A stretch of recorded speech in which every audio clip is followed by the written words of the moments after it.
सोमवंश में यदु वंश वर्णन के साथ जामघांत वंश वर्णन।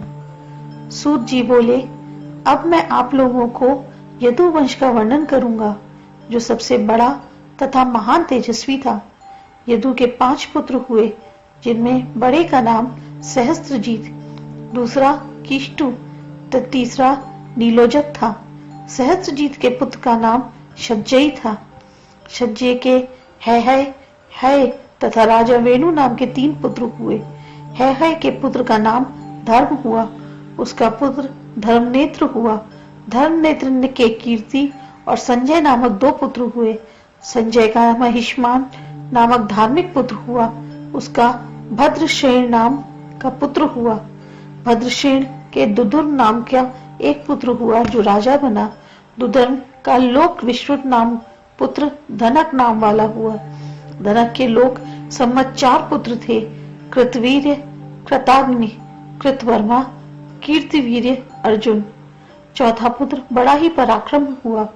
कीर्तिवीर्य अर्जुन के हजारों भुजाएं थी तथा 7 द्वीपों का एकमात्र ईश्वर था। उसकी राम के द्वारा मृत्यु हुई।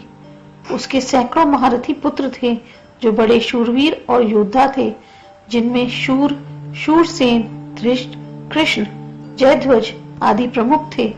जयध्वज के पुत्र का नाम तालजंग था, जो महान बलशाली था। उसके भी 100 पुत्र थे। उनमें से सबसे बड़ा वितिहोत्र राजा था। वृष आदि उसके अन्य पराक्रमी पुत्र और भी थे। वृष का वंश करने वाला मधु नाम का पुत्र था। मधु के 100 पुत्र थे।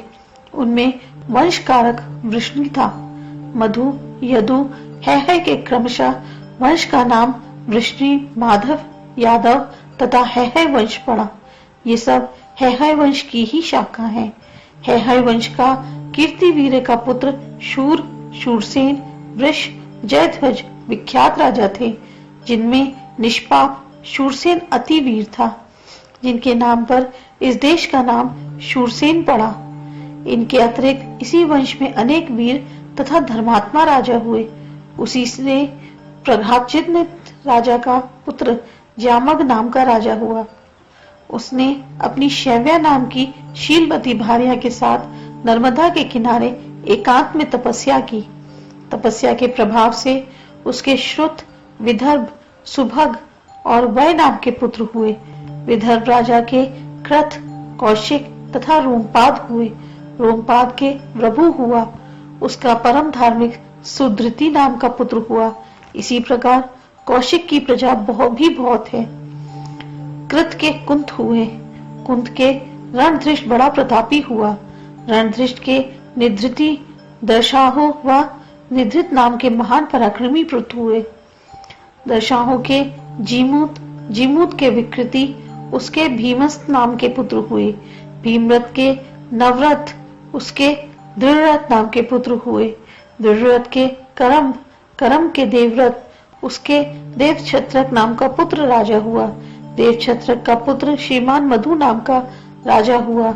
मधु वंश राजा से ही कुरुवंश, कुरुवंश से अनु, अनु से पुरु उत्पन्न हुआ। अंशु ने भद्रवती में वैदर्भ को उत्पन्न किया। इक्ष्वाक्षी के अंशु, अंशु के सत्व और सत्व के कुलवर्धक सात्व हुए। इस प्रकार हे ऋषियों, मैंने आप लोगों के सामने जामग वंश का वर्णन किया। जो इस वंश को पढ़ता व सुनता है, वह स्वर्ग के राज सुख को प्राप्त करता है।